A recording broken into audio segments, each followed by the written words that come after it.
মুনাফিকের আলামত হচ্ছে তিনটি। কোন কোন বর্ণনায় এসেছে আল্লাহ রাসূল সাল্লাল্লাহু আলাইহি ওয়াসাল্লাম বলেছেন মুনাফিকের আলামত হচ্ছে চারটি। এক নাম্বার ইদা হাদাসা কাযাবা, কথা বললে মিথ্যা কথা বলে। এরকম লোক মনে হয় আমাদের সমাজে নেই, আছে না নাই? মিথ্যা কথা বলে। প্রিয় ভাইরা আমার, এক নাম্বার আলামত হচ্ছে কথা বললে মিথ্যা কথা বলে। দুই নাম্বার ওয়াদা করলে ওয়াদার খেলাফ করে।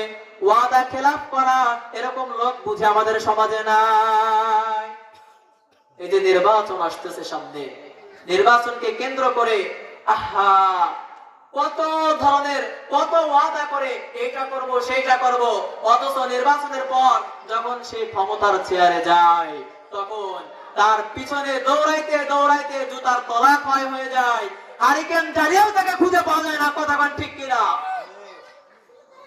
প্রিয় ভাইরা আমার, তিন নাম্বার আলামত হচ্ছে আমানতের খেয়ানত করে।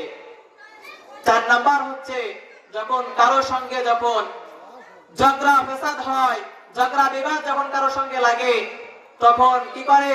তখন গালাগালি করে। এই গালাগালি করা লোক মনে হয় আমাদের সমাজে নাই, আছে না? কম না বেশি?